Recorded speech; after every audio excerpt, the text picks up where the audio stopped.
Tengo el gusto de presentaros a José Antonio López, a JAL, como le conocemos desde algo así como 1980, desde el siglo pasado, ¿no? Milenio pasado. Desde el milenio pasado, joder. Pues JAL, yo le conocí cuando estabas haciendo la tesis en el Centro de Biología Molecular allá en Madrid. Luego él ha seguido con una carrera centrada en virología y bueno, cuando le llamé para esta serie de seminarios nuestra del instituto, le dije que no hablara de aquello por lo que probablemente muchos de vosotros le conozcáis, que es hablar de la televisión de coronavirus y cosas de estas, porque no teníamos equipo de recuperación suficiente para la gente que podía desmayarse si escuchaba otra charla de coronavirus. Y entonces le pedí que hablara del otro tema que es muy importante, que es la comunicación científica, porque uno puede hacer un gran trabajo de investigación, pero tiene que comunicarlo a diferentes niveles, al nivel profesional de escribir artículos, al nivel, digamos, docente en la actividad universitaria, conseguir transmitir a los alumnos lo que se sabe o lo que uno puede saber, pero también a nivel comunitario, a nivel eso de comunitario ha quedado muy de ciencia de la salud. A nivel comunitario, para que la sociedad tenga una mayor formación científica y una mayor capacidad de discernir cosas que son importantes. Y en el caso de la pandemia, pues hemos visto pues, de gente que se inyecta lejía a cosas que viene un poco a ser como la danza de la lluvia. Entonces, una formación científica importante para la sociedad depende de que haya gente que haga ciencia y que luego la sepa comunicar. Y por eso el tema de comunicación científica yo creo que es muy importante a todos los niveles. Y aquí en la universidad, pues no sé por dónde está metido Joaquín Sevilla, por ahí la gente de comunicación por ahí, y luego las charlas, por ejemplo, que hacemos en los institutos que lleva José Basilio, por el otro lado les tenemos rodeados, hacen una función importante aparte de la que se hace en la universidad. Bueno, yo me callo porque si no, el que viene a hablar es él. Bueno, me han comentado buenos días a todos, a todas, porque prácticamente hay que utilizar el femenino como neutro, y me han comentado que me puedo quitar la mascarilla. O sea que ya veo que hay un área de exclusión de 10 leguas marinas, o sea que no hay ningún problema. Voy a ajustarme, que me comenten que correcto, se oye y se graba todo bien.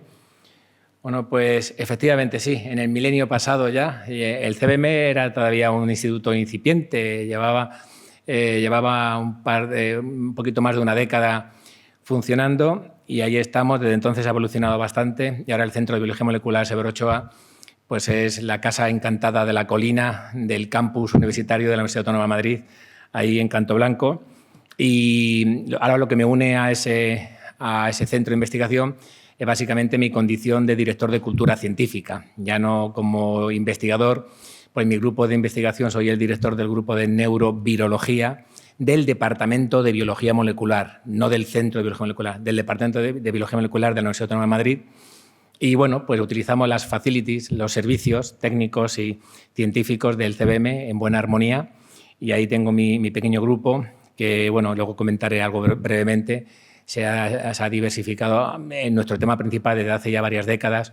Es el estudio del virus herpes en algunos procesos de neurodegenerativos y a la Fuerza Orca desde hace un año. Con un dinero que ya no tenemos, pero en ese momento sí teníamos, pudimos conseguir un pequeño, elaborar, construir al lado de nuestro laboratorio un pequeño laboratorio de nivel 2 de seguridad para trabajar con este virus. ¿Cómo se llama? Un virus está ahora por ahí. Ah, sí, coronavirus. Coronavirus humanos. Entonces, ahí tenemos ahora 2 líneas de investigación. La verdad es que muy ilusionante las 2 líneas y las 2 investigadoras predoctorales que están trabajando muy ilusionadas, o eso me dicen, cuando vienen a renovar el contrato por lo menos. Y ahí estamos, junto con Raquel Bello Morales, que es mi primera becaria, de hace ya unas cuantas décadas también, del siglo pasado también casi, y ahora es actualmente compañera, profesora de ahí del departamento y es la que lleva la parte científica. Yo pues soy el que llora a los medios para que nos den crowdfunding y demás para poder seguir investigando. No sé si alguien me ha visto y si no estáis a tiempo todavía de entrar en la página de la Fundación de la Universidad Autónoma de Madrid y aportar dinerillo, o sea que tampoco penséis que esto ya se ha olvidado. Bueno, pues como digo, en su momento también tuve el honor, el placer por mandato rectoral de la Universidad Autónoma de Madrid de crear la primera unidad de cultura científica de la Universidad Autónoma de Madrid, y durante varios años, y de alguna forma la UCC de la Universidad Autónoma de Madrid fue, digamos, la punta de lanza de lo que luego se denominó la Red de Unidades de Cultura Científica de España. Entonces, todas las reuniones de todas las UCCs prácticamente se llevaban a cabo allí en la universidad. Y después, bueno, pues pasé a ser el director del CBM, como digo, de Cultura Científica. Y actualmente, bueno, pues ayer por la mañana, antes de venirme para acá, tuve algún contacto también allí en la universidad, pues para de alguna forma pues colaborar con la divulgación de nuestra universidad. Bueno, no sé si alguien ya enseguida identificó el título de la charla con el lenguaje periodístico. Yo no soy periodista y muchas veces lo tengo que repetir en los medios, porque enseguida, o incluso se lo tengo que repetir a mis propios compañeros cuando me mandan un paper. Y yo antes era conocido como el chico raro que le gustaban esas cosas, y Gerardo lo sabe, ¿no? Me gustaba la divulgación, cuando en España nadie, ningún investigador en activo hacía divulgación.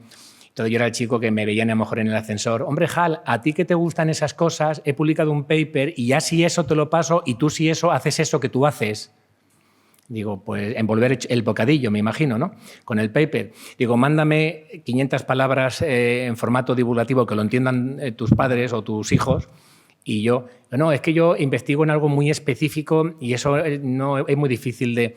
Digo, pues si tú no sabes en qué estás investigando, si tú no eres capaz de decirle a la sociedad que paga con sus impuestos tu investigación pública, en qué estás, cuál es la proyección social de lo que estás investigando, a lo mejor te has equivocado de profesión, de forma de ganarte la vida. Y entonces entrar en ese confuso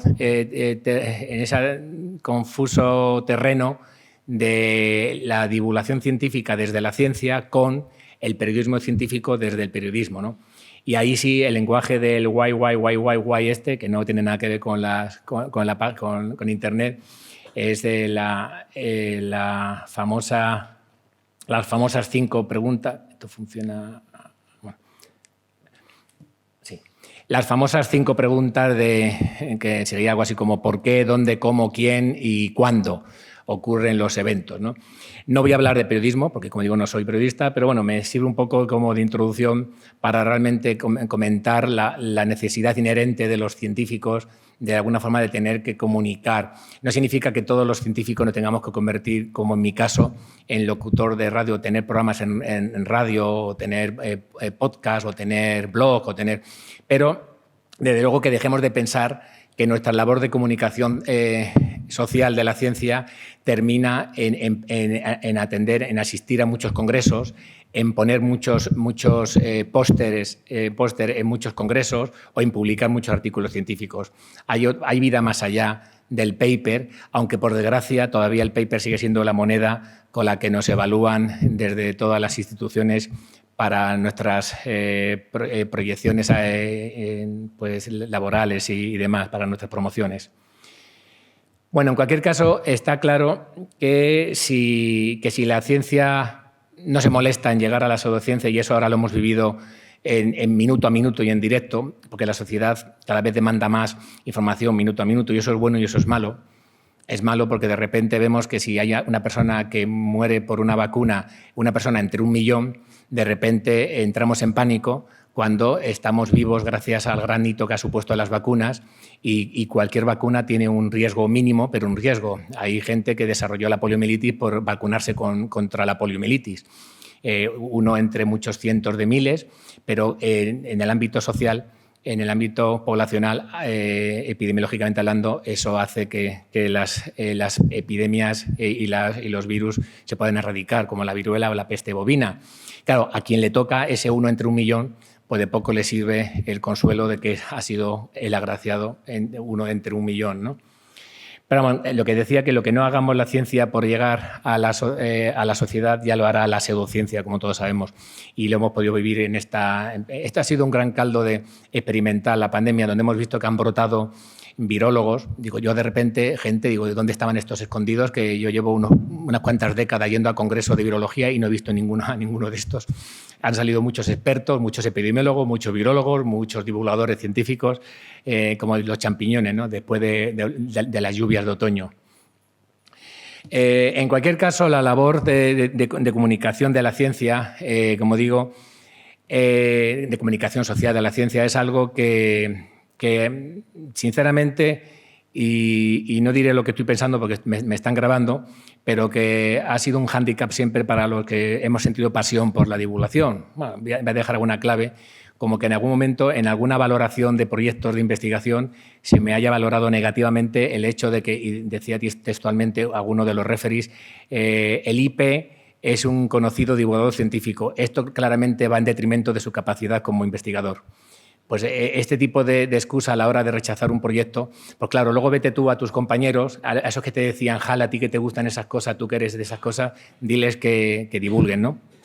Entonces, bueno, pues en el año 2011, la nueva Ley de Ciencia y Tecnología, la tecnología y la innovación, pues en su artículo 38, deja claro que de alguna forma hay que potenciar la socialización de la ciencia y que hay que poner en marcha los mecanismos para esa valoración.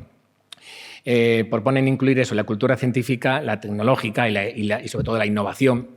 Ahora está muy de moda la tercera I de la I+D+I, pues como eje transversal de todo el sistema educativo, cosa que está muy bien sobre el papel. Esto ya lleva desde el año 2011, pero hasta hace un par de años no se está tomando ligeramente en serio. Apareció una asignatura opcional, no sé si en primero o en segundo de bachiller, que es la cultura científica, pero ahí está. La pusieron como contrapunto, creo, de religión, un poco a ver así ya la gente que por dónde tiraban, y en esas seguimos, ¿no? Sea como fuere, bueno, pues no se ha considerado estructural ni logísticamente nada de este artículo, hasta que, curiosamente, hace pues, un año antes de la pandemia, surgió la primera convocatoria de los denominados sexenios de transferencia. No voy a hacer una charla técnica lo que es, me imagino que muchos de vosotros sí sabéis, si funcionáis con quinquenios y con sesenios. Pues los sesenios científicos, todo el mundo sabe lo que es, 5 aportaciones científicas importantes en los últimos 6 años para que te avances en tu carrera científica y ganes un poquito más. Pues de repente, en el año 2018, creo, surgió la primera convocatoria de sesenios de transferencia, es decir, de comunicación, de eso que haces en el laboratorio, cómo ha llegado a la sociedad.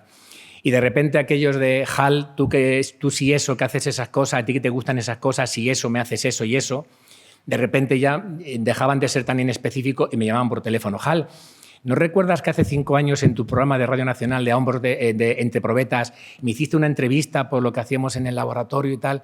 ¿Te importaría darme un certificado de que me entrevistaste para poderlo presentar al famoso sesenio y tal? Y de repente gente, oye, mira, en la próxima Feria de la Ciencia o Semana de la Ciencia, ¿te importa si me pones ahí en alguna actividad así? Prometo no hacer mucho bulto y estar ahí con tal de que yo pueda... O sea, que de repente quizás hemos llegado al lado oscuro, ¿no?, de lo que debería ser la valoración y la evaluación de la comunicación de la ciencia, y es que realmente sea algo inherente de tu actividad, no porque de repente te vayan a dar 100 eurillos más al mes, que están muy bien recibidos para los que lo han conseguido, sino porque consideres que tienes que devolverle a la sociedad lo que la sociedad hace por ti con sus impuestos, supuestamente. ¿Cómo estamos de cultura científica? ¿Cómo estamos de comunicación social de la ciencia?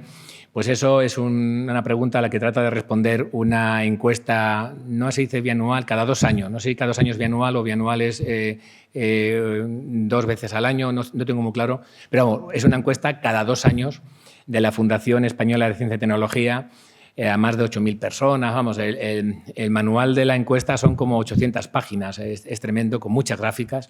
Y el resumen más o menos viene a ser el mismo desde hace casi 5 o 6 ediciones. Y es que nos hemos estancado en torno al 15% de la población española que considera que tiene interés por la ciencia, que realmente la ciencia... me imagino que en la próxima, dentro de un año, si la última fue en el 2020, en la próxima 2022 a lo mejor ya se refleja lo que ha supuesto la sensación de necesidad de ciencia con la era pandémica, ¿no? Entonces, a lo mejor ahí se refleja una subida o no, ya se verá. O hemos acabado tan hartos que cuando contestemos a la encuesta decimos no quiero saber nada más de ciencia. Eso ya se verá, pero vamos, estamos ahí. También claro, es que voy viendo yo, la voy viendo por... Perdona, no estoy acostumbrado a estar viendo las dos diapositivas, la que estoy comentando y la siguiente. Estaba comentando que en torno al 15%, más o menos, una pequeña bajada y tal, no sé yo muy bien a qué se debe, si es puntual, esporádica o no, pero vamos, en torno al 15% de la sensibilidad de la gente con la ciencia. Y, obviamente, cuando se le preguntan qué temas de ciencia despierta su interés o qué temas despierta su interés, el interés de la gente día a día, pues, lógicamente, si esta encuesta se hizo a finales de 2020, pues, lógicamente, la pandemia ocupa un papel destacado. Seguramente que en la siguiente esta línea de aquí casi prácticamente desaparece.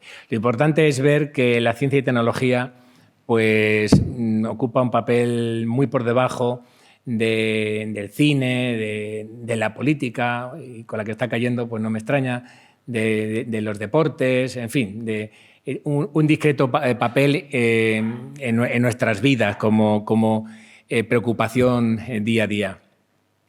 También aquí no me interesa tanto el porcentaje de las personas que consideran que la ciencia y tecnología hacen bien por nuestro bienestar, sino me preocupa más del 50% de la población que no lo tiene tan claro. O sea, que realmente hay 1 de cada 2 entrevistados siguen sin tener muy claro el papel que la ciencia y la tecnología y la innovación pues juega en el progreso de la sociedad y en el bienestar, ¿no? Es un poquito lo preocupante. Claro, luego cuando se hacen preguntas control de nivel cultural de la población, pues se obtienen resultados curiosos. No me preocupa tampoco, no me interesa el porcentaje de los aciertos, sino el porcentaje de los errores, ¿no? Cuando se pregunta que si el Sol gira alrededor de la Tierra, pues 1 de cada 9 entrevistados más o menos no lo tiene tan claro. Y a lo mejor son iluminados, que yo soy muy enrevesado y si me preguntan eso, la Tierra gira alrededor del Sol, el Sol, que luego pienso que en realidad nuestro sistema solar gira alrededor de otros sistemas de cúmulos regionales que a su vez giran en torno del centro de la galaxia, que a su vez giran en torno de cúmulo de galaxias. Entonces al final ya no se sabe qué gira en torno a qué. A lo mejor por ahí ese 12% son realmente son físicos teóricos o astrónomos mucho más sofisticados. Pero bueno, también algo que sí preocupa a la sociedad y es que todavía prácticamente un 40% de la población sigue pensando, y por lo tanto lo malo es que lo siguen utilizando antibióticos para tratar enfermedades que no son bacterianas. Por lo tanto, están poniendo en peligro la salud mundial con aparición y emergencias y reemergencias de hiperresistencias bacterianas, que eso sí es preocupante. Y luego por aquí algo comentan de si vivimos con los dinosaurios. Pues hay casi un 18% que piensan que sí. Yo creo que aquí los Picapiedra ha hecho mucho mal en la sociedad. A no ser que sean otra vez los iluminados, que estos sean los biólogos, antropólogos, que piensen, claro que vivimos con los dinosaurios. Las gallinas, las aves son los descendientes directos de los dinosaurios. De hecho, hay por ahí algún estudio, que no sé si es muy creíble o no, que dice que las gallinas son los descendientes directos de Tiranosaurio Rex. Yo vi una en mi pueblo que mala leche, que no diría yo que... Entonces, bueno, pues ahí tenemos más o menos el nivel cultural que realmente, bueno, pues las encuestas van descubriendo. Estoy casi convencido que si esto se hace en la América profunda, la raya roja lo peta hacia la izquierda. Estoy casi convencido.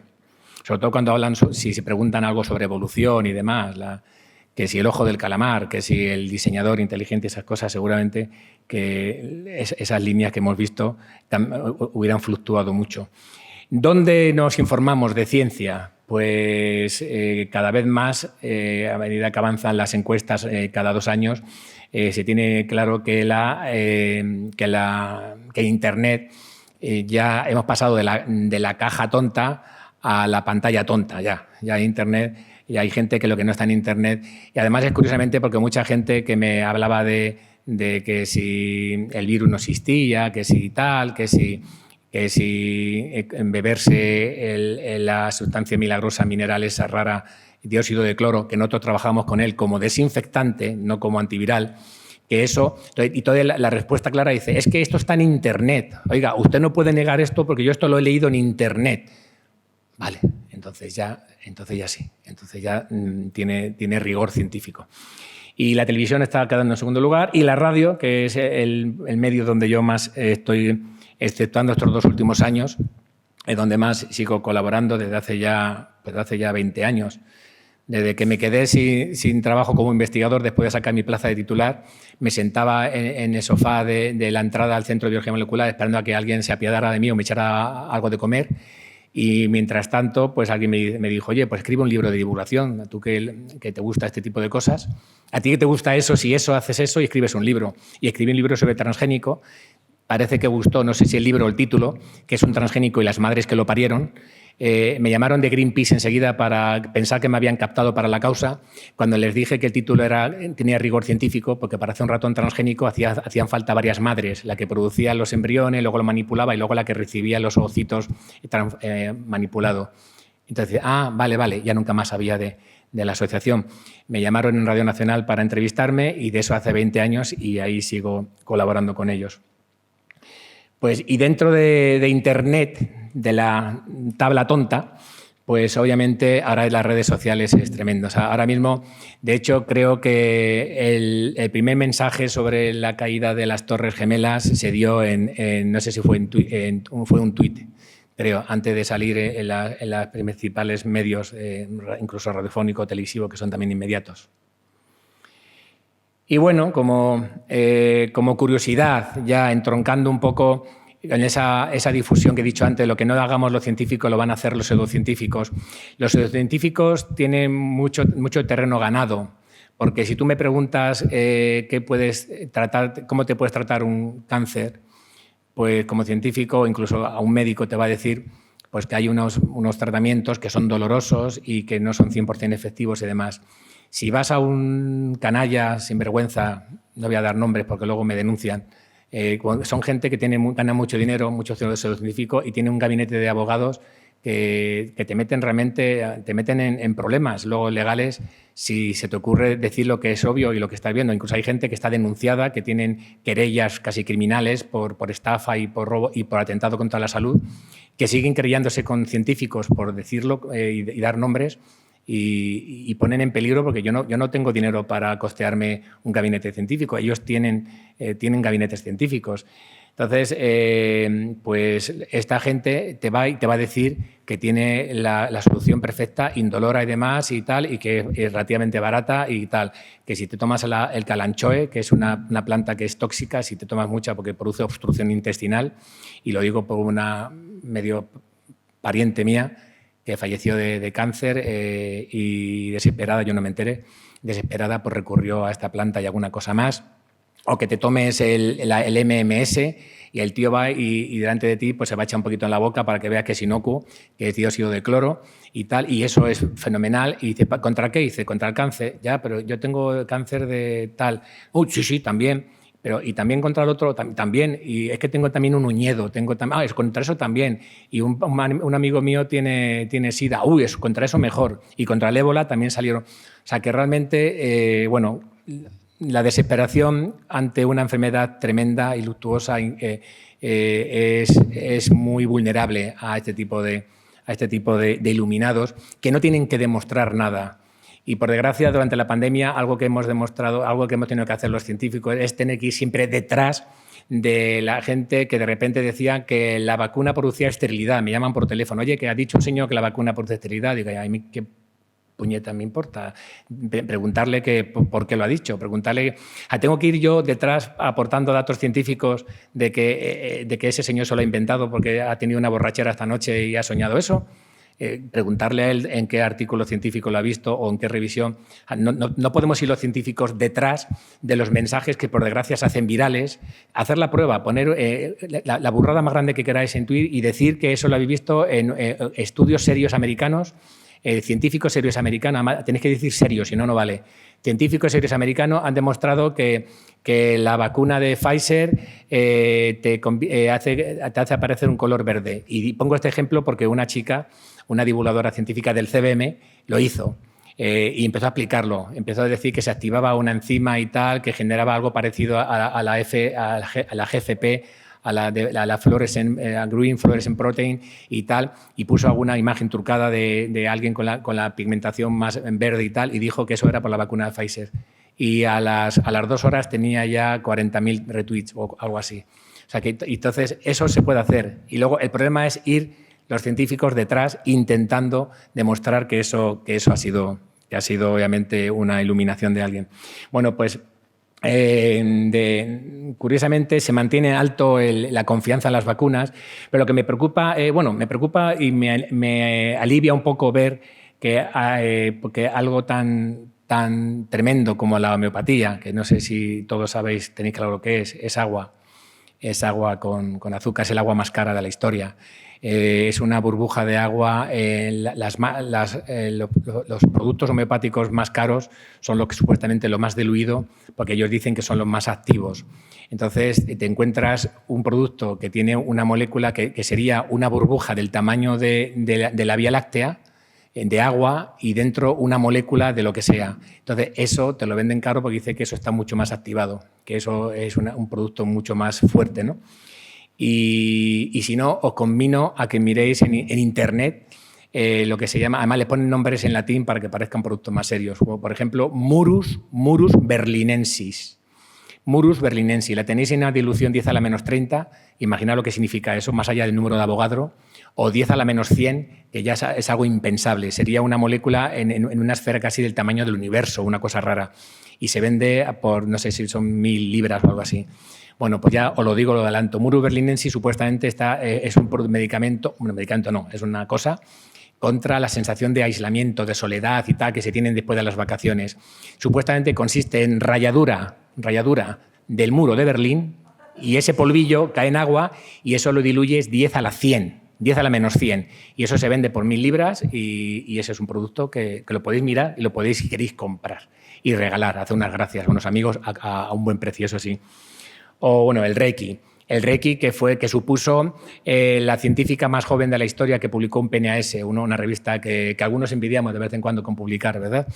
Y es una niña de 9 años que en un trabajo de primaria pues vio que si ponía a los supuestamente sanadores con Reiki detrás de un biombo y simplemente con sus manos tenían que detectar si detrás del biombo había o no personas, pues acertaban en torno al 50%.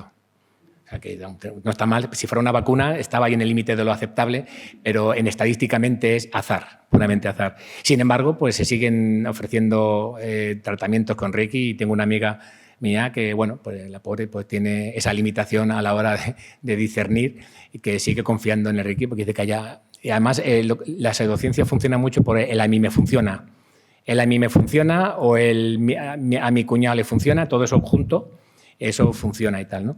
Y lo malo es que la gente cautiva cuesta mucho mostrarle científicamente, cuesta poco ante la desesperación captar esta persona pues tuvo una enfermedad cruenta y tal y bueno, a partir de ahí se enganchó a diferentes técnicas y luego cuesta mucho convencer por la ciencia que realmente están siendo seguras. Que en el mejor de los casos solamente va a perder dinero, en el peor de los casos, como en el caso de un chico que se llama Mario, con 20 y pocos años, un cáncer, dejó la quimioterapia porque un curandero le dijo que la medicina, la que creó Linus Pauling, por cierto, un premio Nobel, con 2 premios Nobel, y creó la medicina ortomolecular, que supuestamente es atiborrarte a vitaminas, le iba a funcionar. Cuando ya se dio cuenta que no, pues ya era tarde y falleció. En fin, esas son las cosas que realmente, cuando la gente piensa, no, es que las pseudociencias no hacen daño a nadie. Sí, causan muertes, bastante muertes y hay por ahí datos que indican, hasta pueden cuantificar cuántas. Bueno, y algo que sí, que tenemos claro los españoles es que España no apuesta por el I+D+I realmente. Y me produjo un poco de sonrojo cuando Pedro Duque en plena pandemia decía que íbamos a apostar fuertemente por la investigación y eso significaba que en el 2030 queríamos llegar al 2% del PIB para I+D+I. Teniendo en cuenta que ahora, en el 2020, cuando lo dijo él, la media europea era del 2,5% del PIB, que en el 2030 llegáramos al 2% del PIB, pues seguramente seguiríamos estando por debajo de la mitad de la media europea en el 2030. Y bueno, y ya no está Pedro Duque y no sé qué pensará ahora la nueva ministra al respecto, pero sin ciencia no hay futuro, lo diré siempre, no es frase mía, ojalá, la hubiera patentado, la hubiera registrado, y tampoco frase mía de un país no investiga porque sea rico, sino un país es rico porque investiga.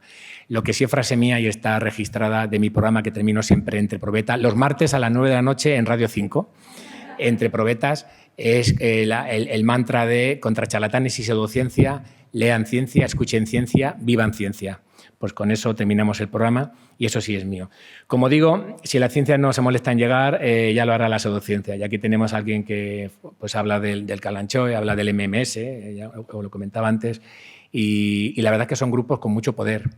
No solamente mucho poder económico y físico, sino también mucho poder de amedrentar, o sea, que realmente las presiones y las amenazas, y a veces amenazas serias y de más allá de eres un sinvergüenza o lo que sea, amenaza ya casi con tu integridad física en Internet, hacen que muchos científicos acaben pues mirando para otro lado, ¿no? Y no sé hasta cuántos, no sé si hasta los gobernantes, sino. Bueno, pues como digo, hablábamos de comunicación de la ciencia, de científicos que confundían los papers con la comunicación de la ciencia. La pregunta es, ¿cuántos niveles de comunicación de la ciencia hay, ¿no? Pues yo creo que comunicación social de la ciencia se puede desglosar en 3 niveles, o así me ha parecido a mí desde hace ya unas cuantas décadas. Por una parte está la comunicación científica, la comunicación de la ciencia, de lo que conocemos los científicos como comunicación científica entre pares, que se pueden ejemplificar con los papers, que lo entiendes tú, lo entienden tus colaboradores que han hecho el paper y como mucho el laboratorio de al lado si trabaja lo mismo que tú. Y a partir de ahí ya va difuminándose ya la capacidad de entenderlo de otros científicos. Es algo muy específico, pero es, por desgracia, la moneda con la que todavía se nos valora prácticamente a los científicos. Luego está la difusión científica, que es una difusión horizontal, donde hace falta un nivel cultural para entender, pero no tienes que ser ya experto en esa materia. Estoy hablando de revistas como Scientific American o National Geographic, que bueno, pues ya hablan de temas un poquito más transversales y ya si se considera ya una comunicación más social de la ciencia. Pero luego está el verdadero puente entre la pollata, entre el bench y la sociedad, que sería la divulgación científica. Vulgo, que es, pues es pueblo, pues es el verdadero puente donde los científicos y los periodistas ahí confluimos, a veces interaccionamos, a veces amigablemente y otras no tanto, para llevar a la sociedad realmente la ciencia. Las amenazas de todos estos niveles de comunicación, pues las amenazas son varias y afectan a todos los actores de la ciencia, afectan a los investigadores, afectan a los medios, afectan a la sociedad. ¿Qué amenazas están detrás de la comunicación de la ciencia? Pues motivos económicos.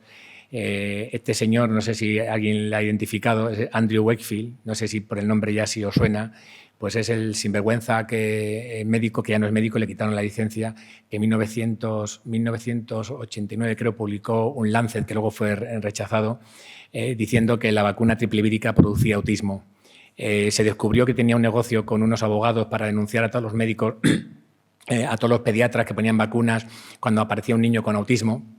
Y cuando se descubrió y los que habían escrito el paper, sus colaboradores le dejaron solo, dijeron que ellos no sabían nada de lo que este señor había hecho, le quitaron la licencia, estuvo a punto de ir a la cárcel, pero ahí sigue y sigue con muchos seguidores. Todavía los negacionistas de las vacunas todavía siguen hablando de él como el gran mártir que la ciencia ha intentado acallar, ha intentado retirar de su gran misión, que es abrirnos los ojos, ¿no?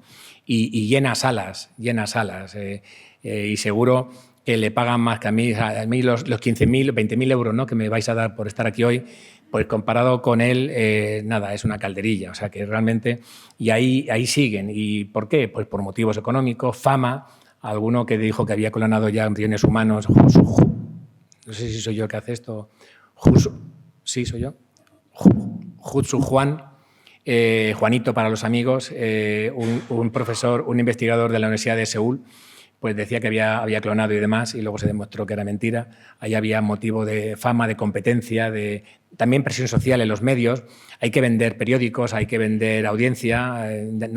No llegamos a los extremos de los americanos que están emitiendo un programa y tienen al lado las barras de audiencia y cuando van bajando, oye, quítate la camisa o pégale un bofetón a quien tienes a tu lado para que esto suba porque se está perdiendo.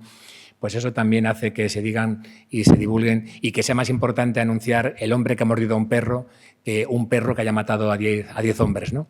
Por ejemplo.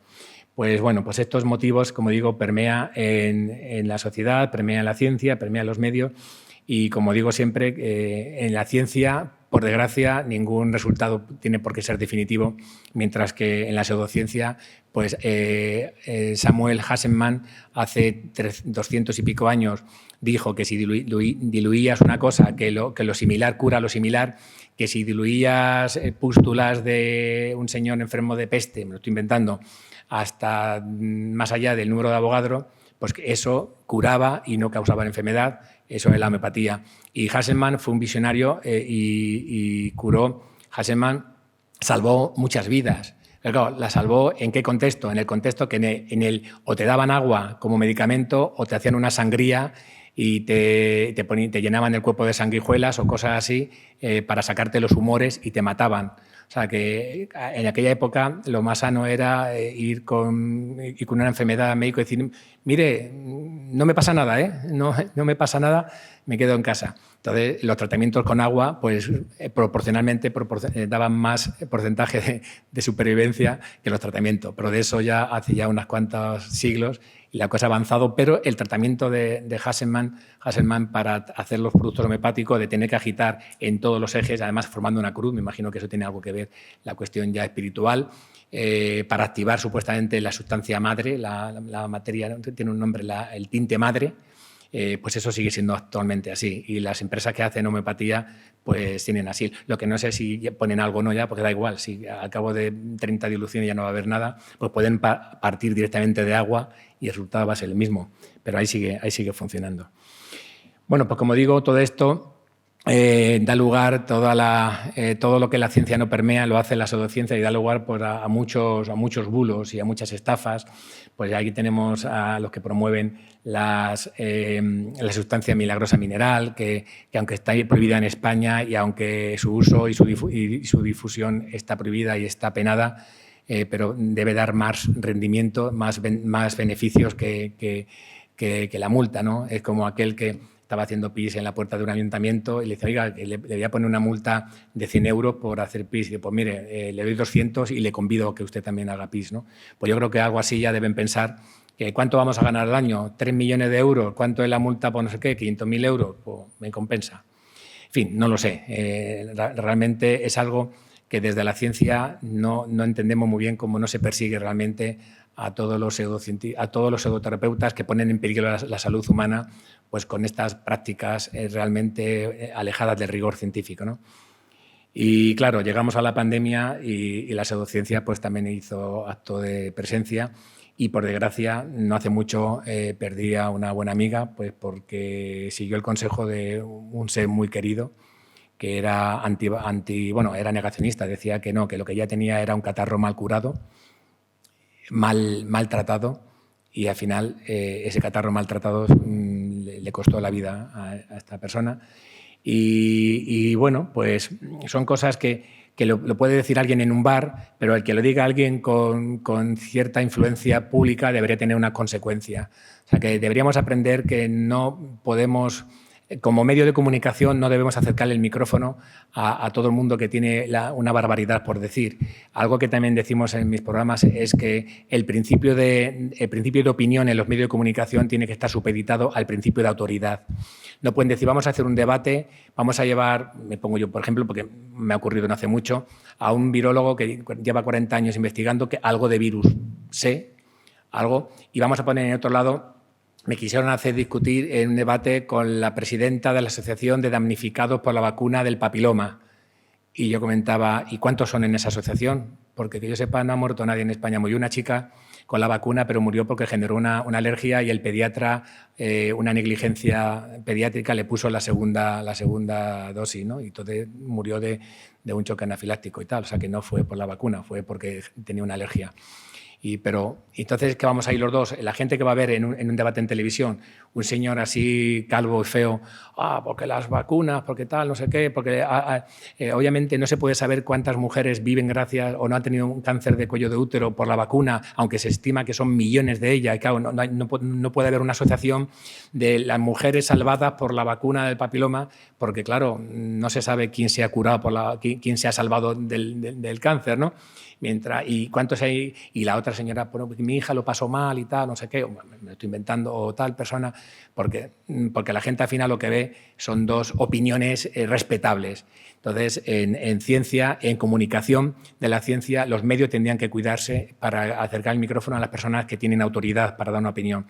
Y luego también tendríamos que ser también responsables, si tenemos cierta responsabilidad social, pues depende de qué cosa se diga y en qué formato y en qué foro se diga, pues también porque esta manifestación a la que este señor no fue, curiosamente, no fue, pues esa manifestación en plena pandemia, en pleno confinamiento, pues seguro que tuvo consecuencias, ¿no?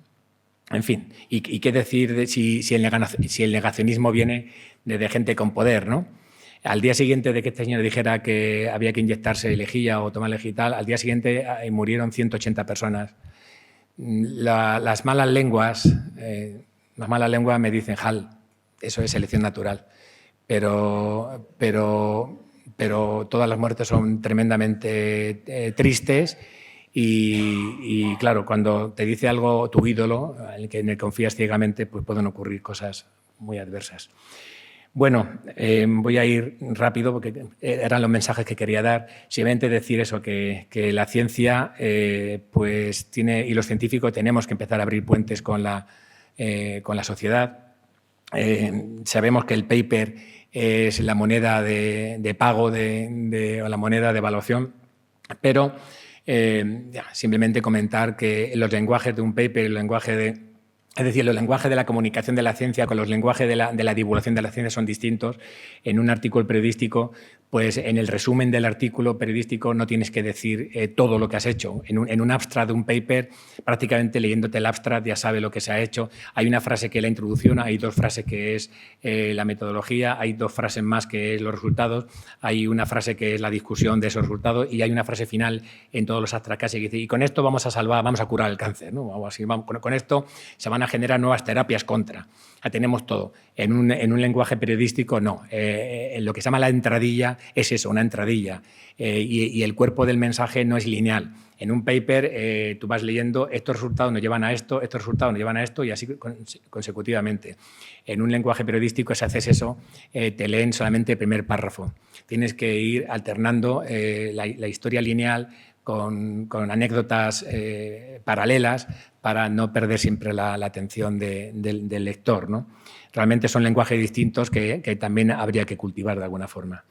Y bueno, comentar que hay muchos programas de fomento de la cultura científica ahora mismo en el mundo. El programa Atomium, que tuve el honor de arrancar desde la Universidad Autónoma de Madrid, un programa de la Unión Europea, donde las mejores universidades de cada país y los mejores medios se comprometían a lanzar un mensaje, una noticia científica cada mes, de forma que todos los medios conjuntos de toda Europa tuvieran que dar cuenta de esa noticia que iba correspondiendo cada mes a cada país, ¿no?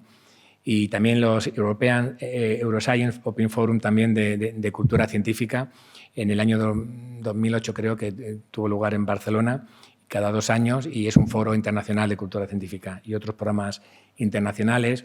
Aquí en España pues tenemos nuestras grandes páginas de divulgación científica, la Feria de la Ciencia que va a tener lugar dentro de un mes. Y os invito, cuando es el día 11 de noviembre, pues hablaré del gobierno, como decía Tipicol, hablaré de la pandemia en una de las actividades del Centro de Biología Molecular Severo Ochoa. El CSIC tiene una plataforma de divulgación cada vez más activa. La Sociedad Española de Bioquímica y Biología Molecular tiene una plataforma muy activa de divulgación científica, una de las más activas. Y bueno, tenemos la Semana de la Ciencia, como digo, tenemos la Feria de la Ciencia, tenemos la Noche de los Europeos, que agrupa a miles de europeos, a miles de científicos en toda Europa durante una tarde-noche. Este sería el logo de cultura científica del CBM. Las unidades de cultura científica se crearon en 2007, en el año de la ciencia en España, creo recordar, y en el año de la ciencia, sí. y bueno, pues agrupa a unas 150 instituciones más o menos con la tarea de divulgar, de comunicar y de formar científicamente, de crear talleres, de crear exposiciones y espacios de comunicación de los científicos con la sociedad. Y eso está muy bien, pero claro, si a los que participan luego, cuando piden proyectos de investigación, les dicen en fin, que no son buenos científicos porque son buenos divulgadores, pues no ayuda mucho. Entonces, ¿qué es lo que hay que hacer? Lo que hay que hacer es lo que la ley de 2011 ya comenta, y es valorar y evaluar. No se está pidiendo que al que haga divulgación se le dé una galleta, se le está pidiendo que se le evalúe y se le valore como se hacen también con sus actividades científicas de alguna forma, ¿no? Y cuando eso sea así, pues seguramente ya entenderemos que la capacidad nuestra de divulgar o al menos de comunicar científicamente, socialmente, es algo inherente a nuestro trabajo, que es lo que, como digo, es donde viene la página en la Ley de la Ciencia y Tecnología 2011. Y nada, esto ya muy rápidamente, como digo, en el año 2006, creo recordar, desarrollamos la Unidad de Cultura Científica de la Universidad Autónoma de Madrid. Esta fue la página inicial, ahora ya no tiene nada que ver con ella. Y desarrollamos actividades en la Feria de la Ciencia. Aquí está llorando porque fue la última presencial que se hizo en el año 2008-2009. Hasta ahora, hasta hace un par de años, que ha vuelto otra vez a abrir. Esperemos que alcance el esplendor que tenía en las últimas ediciones, con más de 200.000, 150, 200.000 visitantes durante esa semana de la feria. Y bueno, aquí estamos con el rector en ese momento, Ángel Gabilondo, de la Universidad Autónoma. Y aquí, que parece que estoy tan así, tan alegre, lo que estoy es intentando jadear, intentando respirar, porque aquí me confundí. En este momento coincidía que era el director de Cultura Científica de la Autónoma y del CBM también. De forma que enfrente de ese stand está el stand del CSIC y uno de los microstand era del CBM. Entonces yo tenía que estar como director de las dos actividades y cada una de ellas tenía su camiseta. Entonces yo hacía como Clark Kent, ahí en Superman, que va corriendo, se mete en una cabina telefónica y sale con vestidos. Todo yo tenía que hacer así, iba de un stand a otro, y el stand, la camiseta del stand del año polar, de ese año, de esa feria, era con los pingüinos y demás, pero me llamaron para la foto con el rector y fui corriendo y se movió. Y entonces aquí aparezco con la camiseta del stand del CBM, aquí pone CBM, y en fin, 5 kilos menos y 2 filtraciones lumbares después, pues seguí con mi labor sobre la Semana de la Ciencia, un campamento de verano que se hizo con alumnos portugueses de secundaria, alumnos portugueses de secundaria venían a España, alumnos españoles de secundaria iban a Portugal y se hacían actividades conjuntas. Era el SCIBE. Como digo, a veces me adelanto porque pienso que lo estáis viendo y lo estoy viendo yo como la imagen siguiente. Bueno, pues también programa de divulgación, un programa de escrito de concurso de narrativa científica para estudiantes universitarios con temas de ciencia, y luego ya es el logo actual del Departamento de Cultura Científica del Centro de Biología Molecular Severo Ochoa. Tenemos participaciones, como digo, en programas. Os he hablado del programa de Entre Probeta los martes por la noche, ya a las 9, pero también hoy es viernes, los jueves. Ahora mismo, si entráis en la página web de Radio Nacional, en los podcasts, o si ponéis Entre Probeta o el laboratorio de HAL, es un microespacio de 5 minutos, una noticia a la semana de divulgación científica. Y también en Radio Exterior, en el programa Marca España, el programa, uno de los prime time de Radio Exterior, con un torno de 20 millones de escuchantes en todo el mundo. Y actividades, pues, ciencia en pueblos pequeños, curso de verano para profesores de secundaria, para que luego ellos implementen la biotecnología en sus aulas, también otro concurso también de narrativa y demás. Y nada, simplemente dedicar, espero que no sea más de 3 o 4 minutos, a mi labor. Soy divulgador científico porque soy científico en activo. Yo no concibo ser divulgador sin ser científico, porque no sé muy bien qué me convertiría. En un periodista científico sin ser periodista no lo tengo muy claro. Pero vamos, en tanto en cuanto dirija un grupo de investigación, seguiré divulgando. Y en mi caso, bueno, pues divulgo sobre virus, que me imagino que ya sabéis mucho sobre virus, pero por si acaso poneros aquí en situación. Ahora ya la gente ya empieza a tener claro que la malaria no es un virus o que el coronavirus no es una bacteria. Pero por si acaso no tenéis claro, aquí tenéis más o menos el tamaño de los virus. Digamos que el coronavirus sería más o menos de este tamaño, unas 100 nanómetros. Esto es el virus de la gripe, aunque coronavirus también tiene sus filamentos, de ahí el nombre de coronavirus. Y ya empezamos a aumentar de tamaño con el virus de la rabia, un poquito más grande. Este Sputnik marciano es un fago, bacteriófago, que se utilizó al principio, antes de la era de las bacterias, como herramienta contra las infecciones bacterianas, pero desapareció y ahora otra vez se están desarrollando, por lo que decía antes de la hipersensibilidad de bacterias, ¿no?, a antibióticos. Y aquí tenemos ya, bueno, pues vemos dónde van quedando ya el tamaño de los virus, con la levadura, esto de aquí que no sé lo que es, un queratinocito, una célula de la piel. Y bueno, pues esto podemos avanzar un poquito ya para ir viendo ya 200 micras, ya visible ya claramente, prácticamente a microscopio óptico y prácticamente ya al ojo. Si cerramos mucho los ojos ya casi podemos ver alguna carillo, alguna cosilla por ahí. Y aquí está el huevo de 1 milímetro. Bueno, pues ahí está. Desde hace un par de años es una locura ser virólogo.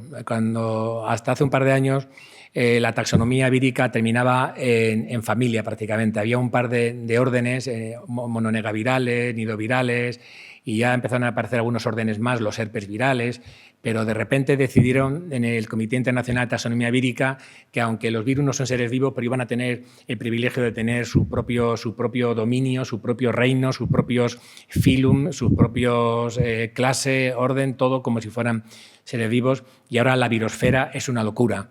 Es una locura porque además no están ordenados por algo que era bastante visual, de virus ARN, virus ADN, virus con envuelta, virus sin envuelta. No, ahora ya se asocian a lo mejor en un mismo filo por una proteína ancestral que comparten virus que pueden ser de cadena simple o con cadena doble. O sea, una verdadera locura que yo ya, para lo que me queda en el convento, para lo que me queda ya antes de jubilarme, no creo que llegue a aprenderme más allá de lo que hasta ahora controlo, que es hasta el taxón de orden, pero bueno, eso tengo que comentar a los alumnos.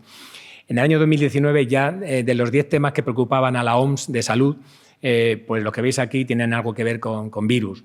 La pandemia de la gripe, resistencia a antibióticos, el ébola, por supuesto los antivacunas ya eran un tema de salud mundial en el año 2019, el dengue y el VIH, esto según la OMS. Lógicamente en el año 2020 pues ya tenemos claro lo que preocupaba a la OMS, ¿no? ¿Por qué están apareciendo virus nuevos? ¿Por qué emergen y reemergen? ¿Son conspiraciones de chinos oscuros en lúgubres laboratorios encerrados, como decía Trump, los chinovirus y esas cosas? Pues sí y no. Es cierto que en el sureste asiático hay una gran afluencia y confluencia y hacinamiento de personas con animales y, por desgracia, la trata de animales, el transporte ilegal la comercialización ilegal de animales que aparecen de forma alegal o ilegal directamente en mercados de estos que se llaman mercados húmedos, la mal llamada medicina, otra pseudociencia que sigue ahí con nosotros y de hecho los que consumen más pseudociencia, que lo sepáis, que son, lo siento chicas, pero porcentualmente son más mujeres y de clase media alta. Que deben ver que no tienen peligro en una sociedad como la que vivimos y tienen dinero para gastarse no sé cuánto en polvos de cuerno de rinoceronte porque es afrodisíaco, y eso ha hecho que los rinocerontes hayan desaparecido por la mal llamada medicina natural china. Además, que es cierto que el cuerno de rinoceronte es afrodisíaco, lo probaban y era afrodisíaco. Lo que también es cierto es que cuando analizaron ese polvo, pues curiosamente habían encontrado polvo de Viagra también mezclado con el polvo del cuerno de rinoceronte, ¿no? Entonces, así 2 pájaros de un tiro. Extinguían a los rinocerontes y demostraban que aquello funcionaba. Bueno, pues todo eso tiene que ver con la reemergencia de los virus. El hacinamiento humano, la capacidad de transporte humano, que en pocas horas alguien que se infecta de ébola en una cueva de República Democrática del Congo por la mañana, por la tarde está cenando con su familia en Los Ángeles, por ejemplo. La invasión de terrenos hasta ahora no infrecuentados o no habitados por seres humanos, donde entramos en contacto con reservorios que viven en equilibrio con patógenos, ratones que viven en equilibrio con algunos virus. Habló del virus Junín en Argentina, el machupo, el guaranito, el sin nombre en México. Habló de un montón de virus, hantavirus, arenavirus, buniavirus, que viven felices con sus reservorios sin causar estragos hasta que llegamos nosotros, invadimos ahí, construimos nuestra granja y empezamos a tomar cosas contaminadas con excrementos y heces y orina de ratón, y ya de paso pues algún virus por ahí hemolítico, ¿no? Algún virus hemorrágico. Bueno, pues esas son las causas principales, junto con el cambio climático, que ya solamente algún necio sigue negando que tenga origen antropogénico prácticamente, que el hombre sea un agente muy activo en el cambio climático. Y eso hace que cada vez vectores de virus estén en latitudes cada vez más altas. Ya tenemos en España, y no sé si lo tenéis ya aquí en vuestras casas o muy cerquita, al mosquito tigre. Empezó en Sant Cugat de Vallet, allí en Barcelona. Cada generación iba trasladándose unos 10 o 20 metros y ya creo que está llegando ya a Doñana. O sea y todo eso auspiciado por la movilidad, por el cambio climático y demás. Todo eso, si no lo controlamos, pues seguiremos teniendo pandemia, está claro. Y bueno, como esta de la gripe. Pongo la pandemia de la gripe de 2018 simplemente para demostrar que creemos que hemos descubierto algo nuevo con la pandemia de coronavirus, pero si vemos este edicto o este boletín oficial de Burgos, no sé si aparece el año, pero creo que es 1918, si le quitáis el color sepia y este formato tan antiguo, lo ponéis un poquito más moderno, con el Times Roman 12, así y tal, y lo ponéis aquí en la puerta de vuestra universidad, tendrá perfectamente validez.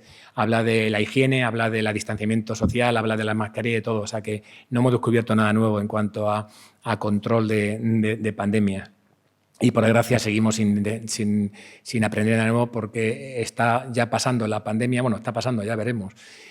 Más o menos, si no pasa ahora, pasará dentro de un año, cuando se haga crónica. Y seguiremos sin apostar por la ciencia, seguiremos sin apostar por la salud pública, seguiremos sin apostar por la trazabilidad de los casos que se van detectando, seguiremos sin apostar por la tecnología para tener nuestros propios métodos de diagnóstico y de control y demás. Pues es lo que toca. Ay, claro, no se veía. Avisarme, que yo aquí sí lo veo, vosotros. Aquí, este es el edicto. Este es el edicto que aquí sí aparece en 1918. Bueno, pues es el edicto. Y nada, pues obviamente tenemos muchas pandemias de coronavirus, pero no todas se han convertido en mortales, tan mortales como el SARS-CoV-2, gracias a un virus que es muy grande, pero que afortunadamente muta poco, porque es muy grande y no podría mutar mucho, porque si mutara mucho siendo muy grande no sería viable, pero el puñetero ha desarrollado su propia corrección de fase, corrección de errores, su propia exonucleasa que corrige los nucleótidos que inserta erróneos en su genoma. Entonces eso hace que mute lo suficiente para adaptarse a nosotros, que es su razón de, como diría Stephen Hawking, es su gen egoísta, es su razón de estar, pero no lo suficiente no tanto para que sea inviable. Porque por debajo de su tamaño de 30.000 nucleótidos tenemos que bajar hasta 20.000 nucleótidos para volver a tener virus. Entre 20.000 y 30.000 no hay virus, y es porque en ese rango ya los virus que podrían haber evolucionado no aguantan la evolución porque mutan mucho. Aquí estaría la exonucleasa. Bueno, pues lo que no se sabe, lo voy a resumir ya para terminar, decir simplemente que no se sabe todavía cuánto dura, ahora que estamos tan de moda la vacuna, cuánto dura la inmunidad.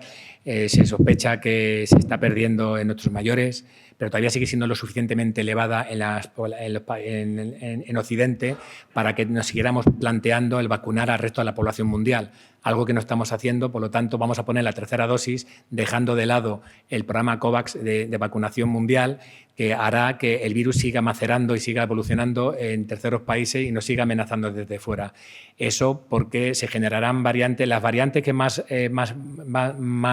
amenazantes están apareciendo lo suelen hacer en pocas personas, en personas que tienen una inmunidad no del todo fuerte. El virus va evolucionando en esas personas y acaban saliendo variantes nuevas. Cuanto más amplio sea el porcentaje de vacunados, menos posibilidad tendrá ese virus que sale de esas personas de adaptarse y expandirse entre el resto de la población.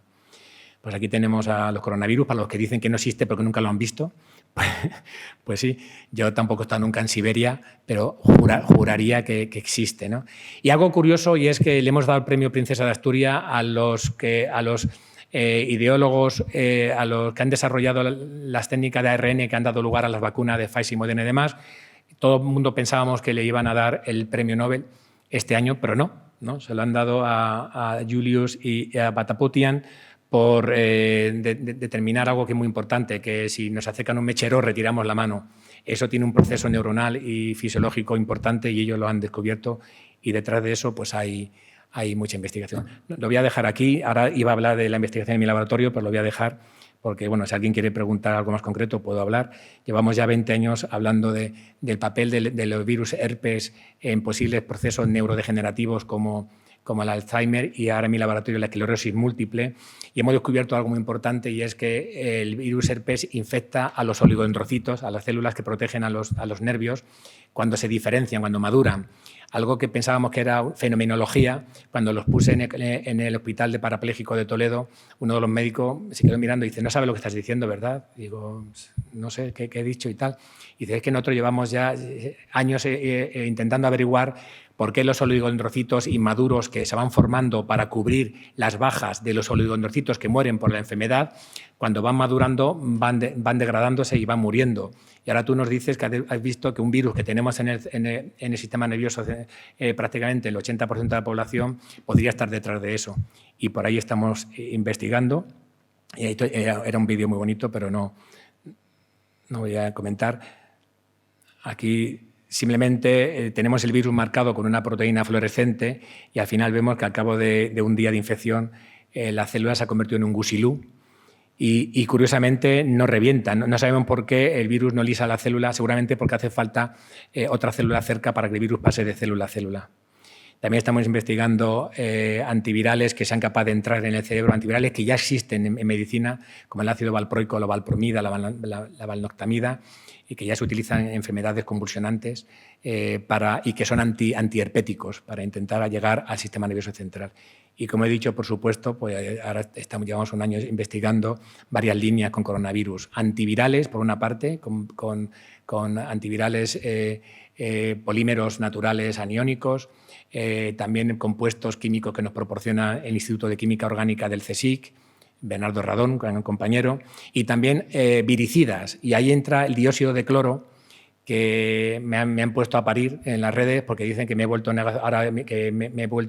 del sector de los MMS, porque utilizamos el dióxido de cloro, que es la sustancia esa milagrosa, no sé cuánto, pero con la diferencia que nosotros utilizamos para limpiar la superficie de una mesa, no para que te lo bebas. Es como si estuviéramos investigando con lejía, pero utilizamos viricidas, es decir, desinfectantes, para desinfectar quirófanos, para desinfectar colegios y tal, sin personas.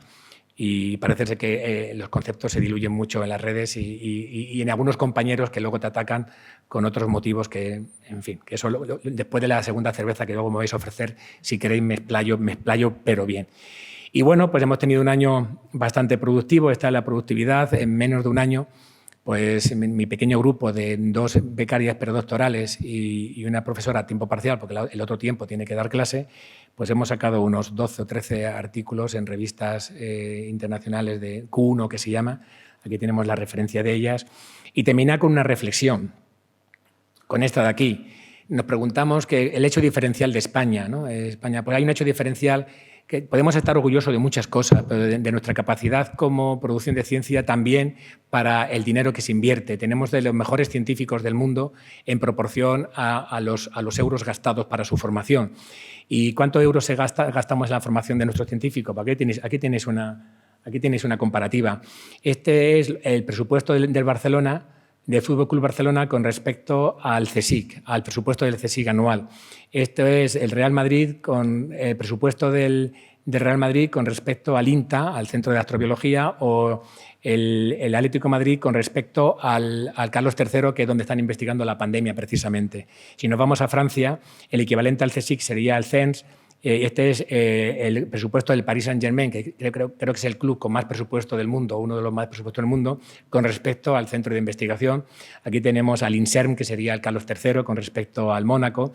O en Alemania tenemos al Bayern de Múnich, con respecto al Helmholtz, al Max Planck, que creo que aquí algunos de los presentes disfrutaron mucho de su estancia postdoctoral allí, con respecto al Dortmund y demás. Y ni siquiera podemos decir ya, pero es que nosotros arrasamos en todas las competiciones internas de fútbol, que tampoco, que también viene luego el Dortmund, el München, el Bayern de Múnich o el PSG, y oye, ahí hacen sus cositas. En fin, si queremos buscar hechos diferenciales, debemos empezar por esto. Sin ciencia no hay futuro y un país es rico porque investiga y no al revés. Pues con esto lo dejamos y muchas gracias. Aquí tengo a todo mi pequeño equipo, algunas colaboraciones internas y fuera de nuestras fronteras. Y bueno, el libro de virus que terminé un par de meses antes de que nos confinaran, y hablé de muchas pandemias, de la gripe, pero no hablé del SARS-1 y del MERS, pero no hablé del coronavirus porque no se conocía. Y entonces me encerré a escribir un diario a partir del confinamiento, porque pensé que yo tenía el virus y empecé a escribir un diario de mis síntomas. Luego no fue virus, fue ansiedad, por estar ahí en todos los medios ahí que ya no sabía dónde estaba. Y se convirtió en el libro, que sería el capítulo extra del libro de virus que se publicó hace un par de meses y que, oye, ya me han dicho que al menos 10 ejemplares se han vendido de gente que no me conoce. O sea, que la cosa está bastante bien. Pues nada más, muchas gracias.